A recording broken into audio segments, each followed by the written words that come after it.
Hello and welcome. In this episode, I would like to talk about running your first Facebook ad. Even if you don't feel quite ready, I'm going to let you know how to experiment with a Facebook ad if you've never done it before. And we are going to do something that people in my circle like to call boosty posty. That's right, my friends. We are going to go against the advice of many Facebook ads marketers, and I'm going to tell you about how to create your first ad with a boosted post. Okay, before you go ahead and do this, please do not leave and go and click boost on whatever post you see first of your own. Please don't do that. Please stick around and let me explain. Um, I am encouraging you to do something that a lot of marketers tell you not to do, but please listen carefully. Boosted posts, yes, there are ways to do them wrong, but I would like to explain how to do a boosted post and actually do it in a way that if it doesn't get you results, it will at least be a helpful learning exercise for you. But look, if you do what I'm about to tell you, it will put you in much greater chance of actually getting a positive result than if you just boosted whatever you wanted, just click that button and walk away. Don't click the boost button and walk away. Listen carefully. What I would like you to do is find a post that has got lots of likes, lots of loves, lots of comments and shares. I want you to look at this post and choose this as your boosted post.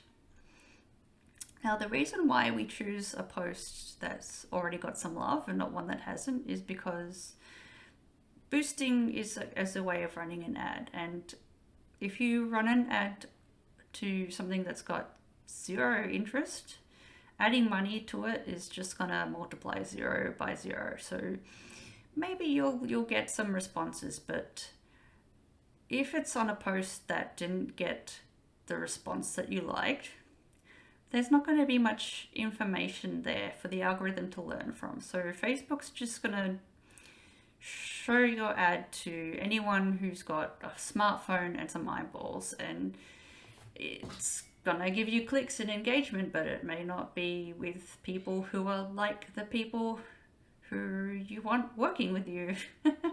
But if you've got a post that's got tremendous engagement organically, there will already be some information, some data there for the algorithm to learn from. And the more, the better.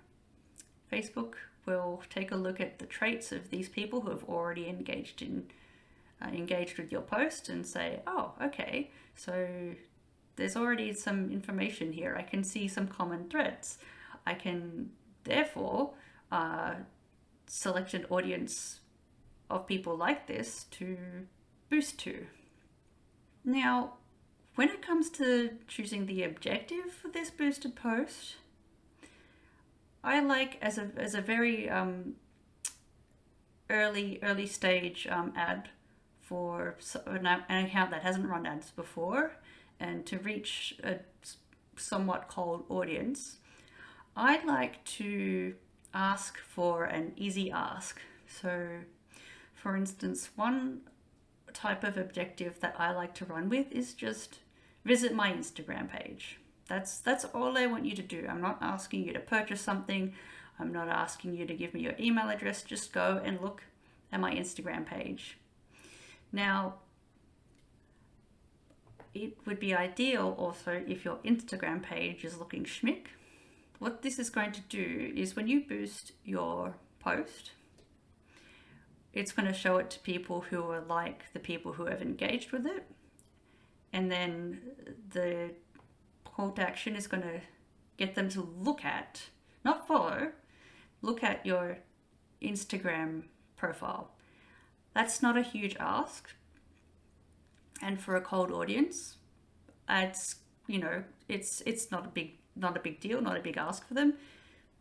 If they liked what they saw in your post and it made them happy or it intrigued them, then they're far more likely to be curious about what other things you've done, and getting them to visit your Instagram your Instagram profile is actually quite an easy ask. And of the people who go and look, assuming that you nailed it with that piece of content and you've got more like it on your profile, then they're also likely to become a follower. And that's all we're really asking for. Just a very simple ask. And with a small budget, you can make an impact. You may not get dollars back straight away from getting more followers, but what you will get is proof to yourself that, hey, yeah, people who are outside of my existing network saw this, liked it, and then followed my profile. So that is a very good, easy way to try out Facebook ads. And you can even try this with a $50 budget. But it's not asking a lot of your audience, and you may get some lifetime followers out of it. So there's an example of a simple post, a simple ad that you can do if you haven't done one before. If you've got any questions about how to do this, maybe how to do this better, because there's plenty of ways to fine-tune the targeting for this, feel free to reach out.